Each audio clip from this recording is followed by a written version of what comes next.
तो यहाँ पर हम जब एडमिन साइड में रजिस्टर कर रहे हैं अपना मॉडल, तो यहाँ पे हम इसका कॉन्फ़िगरेशन सेट कर सकते हैं आपको किस तरह से उस फॉर्म में दिखाना है। तो हम क्या करना चाहते हैं कि जो कोर्स है उसके नीचे हम टैग प्री रिक्वेस्ट लर्निंग को दिखाना चाहते हैं, हम अलग से इसको नहीं फॉर्म अलग से नहीं क्रिएट करना चाहते। तो मैं इनको यहाँ से रिमूव कर देता हूँ, ठीक है। तो सिर्फ हम कोर्स दिखा रहे हैं, कोर्स के जो फॉर्म होगा उसके नीचे हम दिखाएंगे टैग प्री रिक्वेस्ट और लर्निंग वाला section.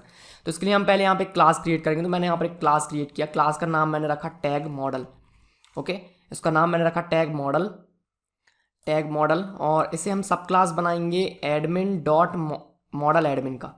Okay, sorry, model admin का नहीं, इसको हम बनाएंगे टेबुलर इनलाइन का। Okay, tabular inline. देन इसके बाद हमें यहाँ पे बताना है कि जो टैग मॉडल आपने क्रिएट करा है, सॉरी यहाँ पे टैग मॉडल नहीं, इसको टैग एडमिन कर देते हैं, ठीक है, टैग एडमिन। तो ये हो गया। तो यहाँ पे मुझे बताना है कि इसमें ये कौन से मॉडल के लिए हमने क्रिएट किया। तो ये टैग मॉडल के लिए क्रिएट किया। तो यहाँ पे हम प्रॉपर्टी पास करेंगे, हमने यहाँ बताया मॉडल। तो हमने यहाँ पर कहा model is equals to model equal, हमने यहाँ पर कहा टैग। ओके, तो ये हमने टैग मॉडल के लिए क्रिएट किया। वैसे ही हमें तीनों के लिए करना है, तो एक हमने कॉपी क्रिएट किया, देन इसको हमने यहाँ पे पेस्ट किया। यहाँ पर हम कहेंगे टैग के लिए था, इसके बाद है ये लर्निंग के लिए, तो हमने यहाँ पर कहा लर्निंग एडमिन, और यहाँ पर है pre requisite admin. Okay, now इसमें हमको चेंज करना है, यहाँ पर प्री रिक्विजिट मॉडल आएगा और इसमें आएगा लर्निंग मॉडल। तो ये आ चुका लर्निंग मॉडल, स्पेस ऐड कर देते हैं इसको सेपरेट करने के लिए। परफेक्ट। ना यहाँ पर जब हम कोर्स रजिस्टर कर रहे हैं, तो इसके लिए हमें कोर्स की कॉन्फ़िगरेशन के लिए भी एक और क्लास बनाना है। तो एक और बनाएंगे course model. Okay, course admin. तो एक और क्लास क्रिएट किया हमने, यहाँ पे इसको नाम दिया मैंने कोर्स एडमिन। ओके, इसको हमें सब क्लास बनाना है एडमिन डॉट मॉडल एडमिन का, एडमिन डॉट मॉडल एडमिन का।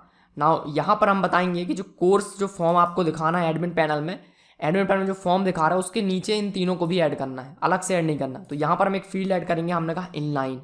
ओके, तो यहाँ पर हम ऐड करेंगे in line is equal to, हम यहाँ पे एक एरे पास करेंगे, उस एरे में हम तीनों क्लास को पास करेंगे। सो इन तीनों क्लास का नाम यहाँ पे आप लिख दीजिए, मैंने कहा टैग एडमिन, इसके बाद है लर्निंग एडमिन, इसके बाद है प्री रिक्विजिट एडमिन। ओके, ना यहाँ पर जब आप कोर्स को रजिस्टर करोगे तो कॉमा करके आप इस कोर्स एडमिन को भी पास करोगे। तो मैंने यहाँ पर पास कर दिया कोर्स एडमिन। ओके, ना एप्लीकेशन रिस्टार्ट हो चुका है, परफेक्ट है। ना वापस आते हैं अपने एडमिन पैनल पे, होम पे चलते हैं। तो अभी आप देखेंगे होम से सिर्फ कोर्सेज दिख रहा, बाकी तीनों मैंने रिमूव कर दिए हैं। अब मैं कोर्सेज पे अगर क्लिक करता हूँ तो आया कोर्स पेज, यहाँ पे 0 कोर्सेज है। नाउ करेंगे ऐड कोर्स। तो अगर मैं ऐड कोर्स करता हूँ तो यहाँ पे देखेंगे नेम आया, डिस्क्रिप्शन आया, थंबनेल आया। ओके, तो यहाँ पे जो प्रॉपर्टीज हैं वो नहीं आई हैं, ठीक है, इसको चेक कर लेते हैं। तो यहाँ पे इनलाइन नहीं, यहाँ पे आएगा इनलाइंस। ओके, ये प्लूरल में रहेगा, सो इनलाइंस आपको यहाँ पे करना है। ओके, सो एप्लीकेशन अगेन रिस्टार्ट हो चुका है ना, और रीलोड करेंगे पेज को, अब आ चुका है। तो यहाँ पे आप देखेंगे टैग्स आ चुका है। टैग्स में आप एक टैग यहाँ ऐड करेंगे, दूसरा ऐड करेंगे, तीसरा करेंगे, एंटर प्रेस करते जाएंगे, ठीक है। तो इस तरह से और ऐड कर सकते हैं जितने चाहे उतने।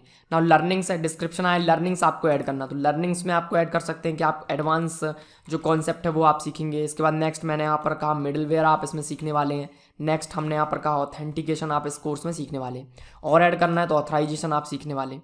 इसके बाद यहाँ पे डिस्क्रिप्शन ऐड करना है, डिस्क्रिप्शन प्री रिक्विजिट का, आपको क्या क्या चीज़ें आनी चाहिए। मान लीजिए जेंगो का कोर्स है तो मैंने यहाँ पर लिख दिया HTML आना चाहिए। इसके बाद मैंने कहा CSS आना चाहिए।